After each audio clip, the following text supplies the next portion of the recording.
Good morning, Sir Benny.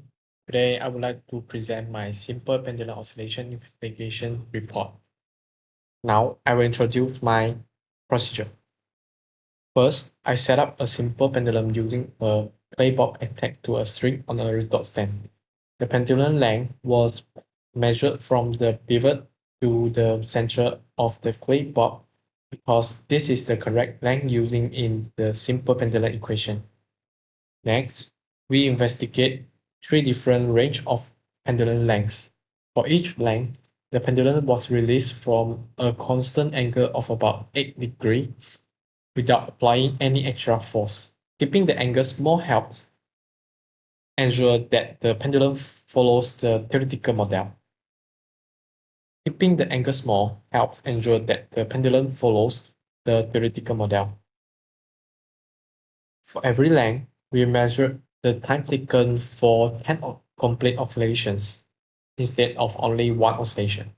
This helps reduce the percentage error caused by human reaction time. We repeat each measurement twice and calculate the average value to improve the reliability of the data. After completing all measurements using the 20-gram pendulum, we repeat the same procedure using a 25-gram pendulum. Finally, we calculate the period t, then calculate t squared, plot graph of t squared against L, and use the graph gradient to calculate the value of gravitational acceleration. Now, let's look at the experimental result. In total, we collected 6 datasets using 2 different pendulum methods and 3 different length range. This is for 20 grams of clay, and this is for 35 grams of clay. For each dataset, we plot both a hand-drawn graph and a JSP graph. From the graph, we can clearly see that t squared increased as the pendulum length increased. This produces a straight line relationship, which agrees with the theoretical equation. And this is the result of G after calculate for each data. For hand-drawn graph, the G is 9.87, 9.77, 9.8, 9.75, 9.77, and 9.75 for each data.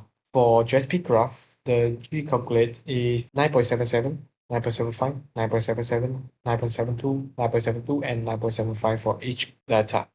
All of the G calculate is very close to the accepted value, which is 9.81 meter per second square. Now, we will look about this question. According to the simple pendulum equation, t squared is directly proportional to the pendulum length. This means that when the pendulum becomes longer, the oscillation period becomes longer, so the value of t squared also increases. Our experimental results strongly support the theory because all graphs show a clear positive linear relationship without significant curvature. Another important observation is that all GSP gradient was very similar, ranging only from 4.04 to 4.06. This very small variation show that the experiment was highly consistent and repeatable. We also follow several precautions during the experiment, such as measuring 10 oscillations, repeating every measurement twice, keeping the release angle constant, and measuring the pendulum length carefully. These precautions help reduce random error and improve the reliability of the result. Therefore, we can conclude that the experiment successfully verified the theoretical relationship between t squared and L. Next, we compare the effect of different pendulum masses. We use 20-gram and 35-gram pendulum box. Although the mass increased by 75%, the calculated value of G remained almost the same. This agrees with the simple pendulum equation because the mass does not appear in the equation. Therefore, changing the mass should not affect the oscillation period. Next, we compare 3 different pendulum length ranges. Although each dataset used different lengths, all of them produce very similar gradient. The widest length range produced slightly more reliable result because the data points were spread over a large distance, making the best fit more accurate. The longer length range also reduced the percentage error caused by human reaction time because longer pendulums have longer oscillation periods. Overall, both comparisons shows that neither the pendulum mass nor the selected length range significantly affect the final value of G. Finally, I compare the hand-drawn graph with the JSP graph. Both methods produce straight line graph and successfully verified the theoretical relationship between T square and L. However, the JSP graph were more accurate and more reliable than the hand-drawn graph. The first reason is how the best fit line is produced. For the hand-drawn graph, the experimenter must decide where to place the ruler and manually draw the best fit line. Different people may draw slightly different lines, so the calculated gradient can also be slightly different. In contrast, JSP use regression analysis to calculate the mathematical best fit line using all the experimental data points. This removes subjective judgment and produces a more consistent gradient. The second reason is the accuracy of putting the data points. When drawing graph by hand, graph paper has a limited resolution. Many of our experimental values contain decimal places, but this value could not always be plotted exactly.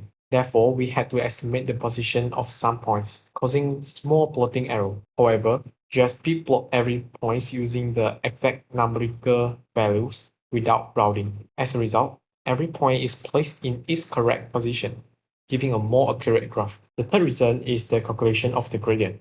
For the hand-drawn graph, we selected 2 points from the best fit line to calculate the gradient manually. If the selected points were slightly different, the gradient and the calculated value of G would also change. For JSP, the gradient is calculated automatically from the regression line, so there's no reading error or calculation error. A good example is graph 1 and graph A. Both graphs use exactly the same experimental data, but the calculated value of G was slightly different.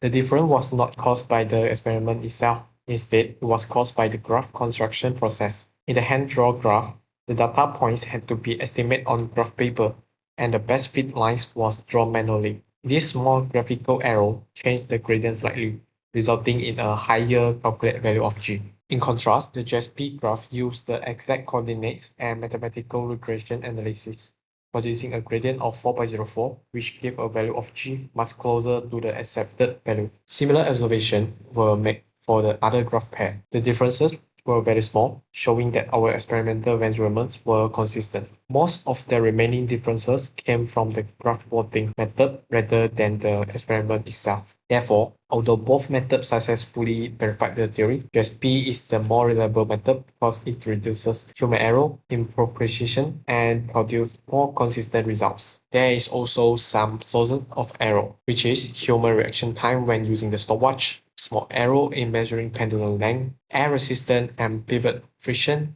And the last is slight variation in the release angle. In conclusion, the experiment successfully verified the linear relationship between t square and the length of a simple pendulum, confirming that t square is directly proportional to L. The calculated values of gravitational acceleration obtained from both the hand-drawn graph and the JSP graph were close to the accepted value of 9.81 meter second square. The results also confirm that the oscillation period is independent of the mass of the pendulum. Overall, the experiment was successful, with the JSP graph providing more accurate and reliable value of G than the hand-drawn graph. That's all. Thank you.